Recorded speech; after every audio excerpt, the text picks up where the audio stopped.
안녕하세요. 세계관적 성경 읽기에 오신 여러분 환영하고 축복합니다. 오늘은 마지막 시간으로 구속의 세계관과 하나님 나라의 세계관을 함께 다뤄보려고 합니다. 본격적인 강의에 앞서 지난 시간 배운 것을 복습해 볼까요? 지난 시간 우리는 타락의 세계관과 타락이라는 주제로 성경 읽기가 무엇인지 살펴보았습니다. 하나님이 창조하신 세상은 타락으로 인하여 모든 면에서 어긋나 버렸습니다. 첫 번째, 우리의 죄로 인해 하나님과 사람의 관계가 어긋났습니다. 두 번째로는 사람들 사이의 관계가 어긋나 버렸습니다. 세 번째, 사람과 나머지 창조 세계의 관계가 모두 어긋났습니다. 그런데 여기서 조심해야 할 것은 비록 타락은 총체적이지만 타락에도 한계가 있다는 사실을 우리는 기억해야 합니다. 타락했지만 그럼에도 불구하고 하나님께서 타락한 세상을 보존하신다는 사실을 기억해야 합니다. 타락을 직면하되 하나님의 보존을 동시에 기억하는 것이 반드시 필요합니다. 마지막으로 타락은 운명이 아니다라는 사실도 우리가 살펴보았는데요. 하나님께서는 우리가 창조의 세계를 회복하고 생명을 선택하시기를 원하고 계십니다. 더불어 타락은 우리의 성경 읽기에도 여러 가지 영향을 줍니다. 타락이 우리의 성경 읽기에 어떤 영향을 줄까요? 첫 번째, 하나님과의 관계가 손상되었기 때문에 성경을 읽어도 하나님의 뜻을 잘 파악하지 못하고 자기 마음대로 이해하기 쉽습니다. 두 번째, 타락은 사람들 사이의 관계를 손상시켰기 때문에 손상된 이웃과의 관계에 자기중심성이 작용하면 우리는 이웃과 공동체를 잊은 채 성경을 개인적으로 사사로이 읽게 됩니다. 세 번째, 타락은 인간과 창조 세계의 관계를 손상시켰습니다. 그리고 우리의 자기중심적 성경 읽기는 환경과 생태를 무시하는 인간중심적 성경 읽기가 되고 맙니다. 여기까지가 지난 시간 살펴본 내용입니다. 이제 본격적으로 구속의 세계관을 먼저 살펴보려고 합니다. 월터스 교수라는 분이 구속에 대해서 이렇게 정의했습니다. 구속이란 죄를 무효화하고 모든 곳에 미친 죄의 영향력을 점진적으로 제거하려는 노력을 통해 창조 세계의 선함을 회복하는 과정이라고 말했습니다. 구속을 타락과 연결해 생각해보면 동전의 양면과 같습니다. 먼저는 구속의 범위도 타락이 모든 곳에 미쳤던 것 같이 구속도 모든 만물과 모든 곳에 미침을 기억해야 합니다. 두 번째, 구속은 과정입니다. 그리스도의 십자가의 부활이 결정적인 구속의 사건이지만 십자가와 부활 사건 이후 완성된 하나님 나라가 바로 도래하는 것은 아닙니다. 우리는 여전히 하나님의 계획의 종착점을 향하여 나아가는 중입니다. 마지막 세 번째는 회복이라는 표현을 오해하지 말아야 합니다. 새하늘과 새 땅은 에덴 동산을 그대로 옮겨놓은 것을 뜻하지 않습니다. 요즘 젊은 아이들 말로 컴퓨터에서 컨트롤 C와 컨트롤 V를 복사와 붙여넣기를 함께하는 것, 그냥 단순한 복사가 아니라는 것이죠. 이 회복은 에덴으로의 회귀, 즉 원래 창조 세계로의 단순한 회귀가 아니라 하나님이 말씀하시는, 또 성경이 말하는 회복은 온전했지만 신생아와 같았던 원래 창조로 돌아가는 것이 아니라 병에 걸린 아이의 건강을 회복시켜 온전한 성인으로 자라게 하는 것, 여기에서 말하는 회복이라는 것이죠. 그렇기에 에덴 동산도 너무나도 좋은 곳이었지만 그 에덴 동산이 하나님의 새 창조를 통하여서 완벽해지고 온전해진다라는 것은 우리가 맞이할 새하늘과 새 땅, 하나님 나라는 더 온전한 것, 더 기대할 만한 것, 더 엄청난 것이라고 볼 수 있는 것이죠. 성경이 가지고 있는 독특한 세계관인 구속의 세계관은 타락한 우리에게 하나님이 누구신지를 농도 깊게 알려줍니다. 첫 번째, 예수님의 탄생은 사람이 되신 하나님을 보여줍니다. 예수님이 참 하나님이시며 참 인간이라는 것은 기독교의 중요한 신앙 고백 중 하나입니다. 이 두 가지 사실 중 어떤 것이 더 믿기 어려울까요? 과학주의, 세속주의적 세계관을 가지고 살아가는 현대인들은 예수님이 참 하나님이라는 사실을 믿기 어려울지 모르지만 초대교회의 경우에는 그 반대의 경우가 많았을 것입니다. 예를 들어 영지주의적 세계관을 가지고 있었던 사람들에게는 예수님은 사람이 아니라 온전한 신, 그냥 단순히 사람의 모습처럼 보였을 뿐이지 완전한 신이다라고 생각했을 사람들도 많았습니다. 그래서 초대교회는 영지주의적 세계관과 맞서 싸웠습니다. 하나님은 참 인간이시며 참 신이시다라는 그 명확한 진리를 가지고 영지주의와 싸웠다는 것이죠. 예수님이 사람이셨다라는 사실은 신성과 인간성이 같이 공존할 수 있음을, 인간적인 것과 신적인 것이 배치되지 않음을 우리에게 깨닫게 해줍니다. 이 사실은 초대교회의 영지주의에 물들었던 사람들은 물론 모든 것을 영적인 것과 육적인 것으로만 나누려고 하고 혹 성적인 것과 속적인 것으로 나누려는 우리의 이분법적 사고를 교정해 줍니다. 참 사람됨이 참 하나님됨의 반대가 아니라는 것이 진정한 하나님에 대한 이해입니다. 물론 대립하기도 하지만 예수님의 성육신은 신성과 인간성이 공존할 수 있듯이 주일과 평일이, 성스러운 일과 우리의 일상이 예수님 안에서 공존할 수 있음을 우리에게 보여줍니다. 두 번째, 예수님의 죽음은 십자가에 달리신 하나님을 보여줍니다. 예수님이 십자가에서 죽으신 것은 구원과 관련된 문제일 뿐 아니라 하나님이 어떤 분이신지를 보여주는 것입니다. 기독교의 하나님은 강한 힘만을 가진 천하장사와 같은 신이 아니라 하나님이신 예수님이 십자가에 달려 돌아가셨다는 것은 약함의 역설을 보여주며 능력과 힘과 권력에 대한 새로운 관점을 우리에게 촉구합니다. 십자가에 달리신 하나님은 약함이 진정한 강함이며 죽음이 진정한 생명의 길임을 보여주십니다. 또한 십자가의 사건은 고통의 자리에 함께 하시는 하나님이 기독교의 하나님임을 우리에게 보여주십니다. 예수 그리스도의 죽음은 하나님이 고난을 정당하게 여기심을 보여주는 것이 아니라 하나님이 고난당하는 자들과 자신을 동일시한다는 것을 우리에게 보여주는 것이죠. 이와 같은 사실은 우리에게 죽음과 약함과 고난을 새롭게 인식하는 눈을 선물해 줍니다. 우리가 이 세상에서 쫓는 것은 능력과 힘, 권력이지만 그것이 바로 죽음, 약함, 고난에 숨겨져 있음을 깨닫게 되므로 세상을 다른 방식으로 바라보고 다른 방식으로 살아가게끔 만듭니다. 마지막 세 번째, 예수님의 부활은 정의를 세우시는 하나님을 우리에게 보여줍니다.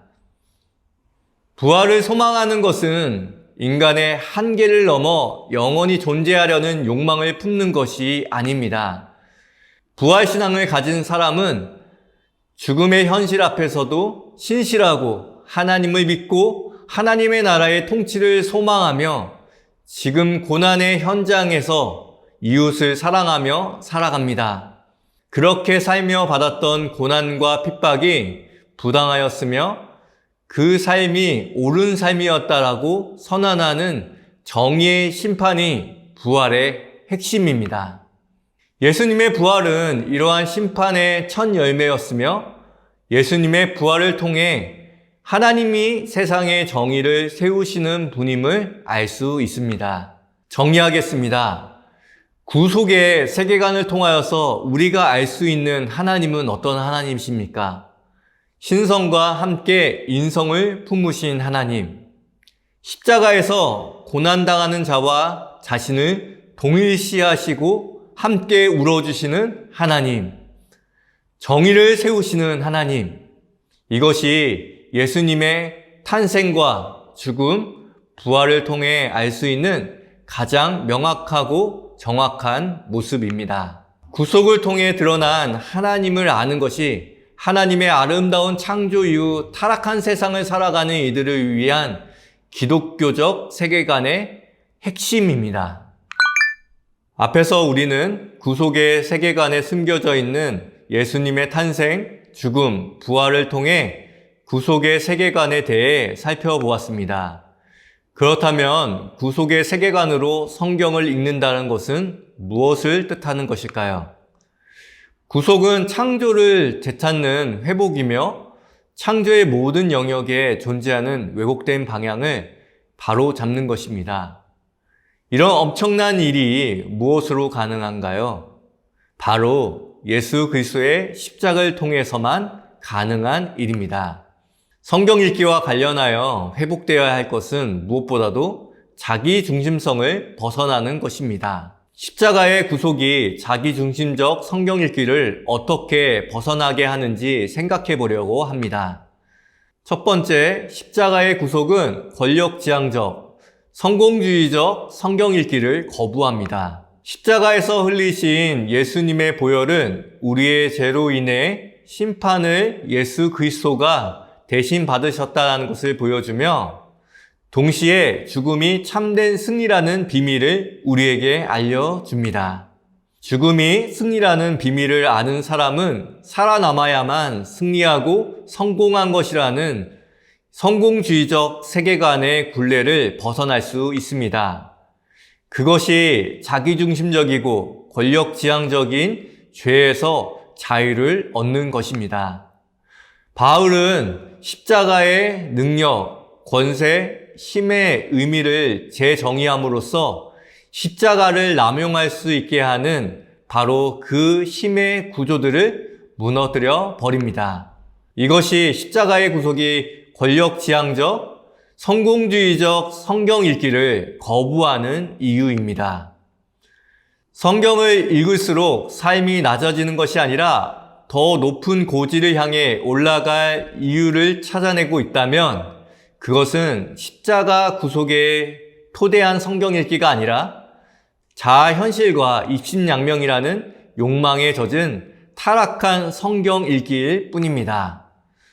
두 번째, 십자가의 구속은 고난당하는 자와 함께하는 성경 읽기를 촉구합니다. 십자가는 우리 주님이 고난받는 사람들의 삶과 자신의 삶을 동일시한다는 사실을 가장 분명하게 보여주기 때문입니다. 마태복음 25장의 양과 염소의 비유 또한 이런 사실을 확인시켜 줍니다. 이 비유에서 예수님은 줄이고 목마르고 나그네 되고 병들고 옥에 갇혔던 지극히 작은 자에게 베푼 행동이 마지막 심판의 기준이 된다고 말씀하셨습니다. 지극히 작은 자 하나에게 한 것이 곧 예수님에게 한 것이기 때문입니다.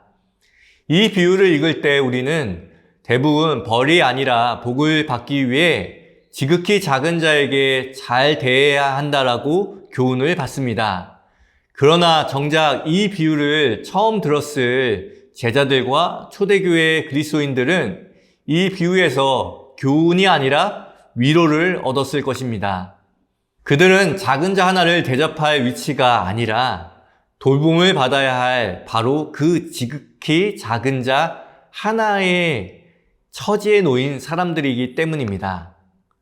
성경이 알려주는 하나님은 무엇보다도 고아와 과부, 가난한 자와 나그네를 사랑하시는 하나님이며 그 하나님은 마침내 그리스도 안에서 자신을 그들과 동일시하며 십자가에 달려 돌아가셨습니다. 이 사실을 명심하고 성경을 읽을 때 자신 스스로 저주받았다라고 느꼈던 많은 사람들이 하나님을 자유를 주시고 자신을 지켜주시는 분으로 인식할 수 있습니다.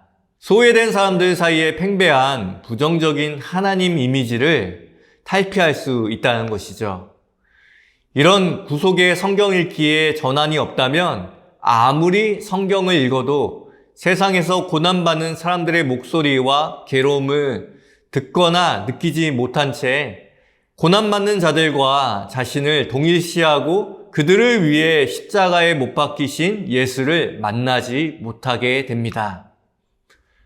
마지막 세 번째로는 십자가의 구속에 대한 온전한 이해는 복음의 총체성을 깨닫는 성경 읽기와 함께 합니다. 복음의 총체성을 보여주는 구속의 모델인 출애굽을 영적인 구속으로만 좁게 해석하는 사람들이 많습니다. 하지만 예수님께서는 십자가에서 영적인 구속뿐 아니라 정치적인, 사회적인, 경제적인 구속 모두를 성취하셨습니다. 그렇기에 십자가에서 하나님은 죄를 처벌하셨고 사람들의 죄를 용서하셨을 뿐 아니라 악에 대해서도 승리하셨습니다. 사람들의 죄를 용서하셨고 결국 십자가의 구속은 온 인류를 죄로부터 자유케 하셨을 뿐만 아니라 온 창조 세계를 썩어짐과 탄식에서 회복시키신 것입니다. 구속의 세계관으로 성경을 읽는다는 것은 영적인 구속뿐만 아니라 모든 구속을 기대하고 바라보면서 성경을 읽는다라는 것입니다. 복음을 읽으면서 우리가 넓어지지 않는다면 우리는 십자가의 구속이 선물해준 복음의 총체성을 깨닫지 못하고 성경을 읽게 됩니다. 자, 이제 우리가 구속의 세계관까지 함께 살펴보았습니다. 우리는 창조의 세계관으로부터 시작하여 타락의 세계관, 구속의 세계관까지 왔습니다. 하지만 구속의 세계관이 우리의 종착역은 아닙니다. 구속은 시작일 뿐이죠. 우리의 최종 목적지는 하나님 나라의 세계관입니다. 이 시간 짧게 하나님 나라의 세계관이 무엇인지 함께 살펴봤으면 좋겠습니다. 하나님 나라는 성경이 말하는 최대의 주제입니다. 예수님의 가르침도 하나님의 나라에 대한 가르침이었습니다. 주의 성령이 내게 임하셨으니 이는 가난한 자에게 복음을 전하게 하시려고 내게 기름을 부으시고 나를 보내사 포로된 자에게 자유를, 눈먼 자에게 다시 보게 함을 전파하며 눌린 자를 자유롭게 하고 주의 은혜의 해를 전파하게 하려 하심이라 하셨더라. 우리는 하나님 나라 혹은 천국은 죽어서 가는 곳이라는 의미로 축소시켜버리곤 합니다. 창조, 타락, 구속이라는 이 이야기의 끝은 단순히 죽으면 천국을 간다는 단순한 도식으로 종결되기에는 천국은 창조와 구속을 담아내기에 너무 빈약합니다. 구속의 정점에 있는 부활을 영생으로 가는 관문 정도라고 생각해서는 안 됩니다. 우리는 죽을 수밖에 없고 영생하려면 다시 살아나야 하기 때문에 필요한 것이 부활의 의미라고 축소시켜버리면 안 됩니다. 만약 영생이 천국에서 영원히 사는 것이라면 굳이 몸의 부활은 사족과 같이 불필요한 것처럼 보이기까지 합니다. 하지만 기독교 세계관에서 부활의 몸이 중요한 이유는 그것이 하나님의 창조와 구속의 의미 그리고 참된 영성이 무엇인지를 가장 극적으로 보여주기 때문입니다. 마찬가지로 지금 우리 머리 위에 펼쳐진 하늘과 발을 딛고 있는 땅도 주님이 재림하시는 날에 불타버릴 땔감이 아닙니다. 이런 관점은 우리가 세상을 바라보는 궁극적 태도를 바꾸어 냅니다. 주님이 다시 오실 때에 후련히 변화되어 썩지 않을 것과 죽지 않을 것을 우리가 입듯이 이 세상도 새하늘과 새 땅으로 변화됩니다. 그 새하늘과 새 땅에서 하늘에 속한 자의 형상을 입은 부활의 몸으로 살아가는 것이 기독교가 가진 궁극적인 소망입니다. 그리고 이러한 궁극적인 종말에 대한 소망은 저 먼 곳에 있는 것이 아니라 지금 여기 일상에 대한 우리의 관점을 180도 완전히 변화시킵니다. 몸의 부활은 인간과 세상, 돈과 경제, 일과 안식, 음식과 일상에 스며든 거룩, 인간의 소명, 공동체, 자연에 대한 하나님 나라의 관점을 결정합니다. 기억하십시오. 우리는 하늘에서 내려오는 하나님의 나라를 소망하는 사람들입니다. 동시에 오늘 여기 이 땅에서 하나님의 나라를 만들어가는 사람이라는 사실을 꼭 기억하셔야 합니다. 우리가 첫 시간에 하나님의 형상에 대한 이야기를 나누어 보았죠. 고대의 근동 지역에서는 그 신이 그리고 그 왕이 그곳을 통치한다는 의미로 그 신의 형상, 왕의 형상을 곳곳에 세워두었다고 합니다. 하나님은 그때 고대 근동에 그 세계관을 사용하셔서 하나님의 형상인 사람들을 온 땅에 충만케 하시면서, 그리고 예수님께서는 예수님의 제자들을 땅끝까지 보내시면서 그 형상으로 이루어진 그 형상을 회복한 제자들을 땅끝까지 보내면서 하나님의 나라의 통치가 온 땅 가운데, 온 만물 가운데 새겨져 있음을 말씀하십니다. 하나님의 나라의 세계관은 하나님의 세계관을 회복한 사람들이 자신이 있는 그곳에서 하나님 나라의 세계관대로 하나님의 통치를 인정하면서 살아가는 것, 그것이 하나님 나라의 세계관을 이해하고 바라보며 살아가는 것을 말하는 것입니다. 여러분은 하나님 나라의 세계관대로 살아가고 있습니까? 여러분이 있는 곳에서 하나님의 형상을 회복하며 하나님이 이곳에서 통치하신다, 하나님이 이곳에 역사하신다, 하나님이 이곳을 다스리신다라는 그 믿음의 고백을 가지고 오늘 하루도 살아가시며 오늘 하루도 성경을 읽고 계신가요? 성경의 세계관으로 살아가시기 바랍니다. 성경의 세계관으로 살아갈 때 우리의 형상이 죄된 형상이 아니라 하나님의 형상으로 회복됨으로 우리 모든 것이 하나님의 통치를 이 땅 가운데 실현해 나가는 하나님 나라를 이루어갈 것입니다. 5주 동안 준비한 세계관적 성경 읽기는 오늘 강의로 마무리하겠습니다. 예상보다 한 주 빨리 마무리하게 되었는데요. 처음 시간 여러분에게 말씀드렸던 것 같이 이 시간을 통해 여러분의 성경 읽기가 아주 조금이라도 넓어지고 깊어졌기를 바랍니다. 우리는 세상을 기독교적 세계관을 따라 살아갈 수도 있고 동시에 성경을 기독교 세계관에 기초하여 읽을 수도 있습니다.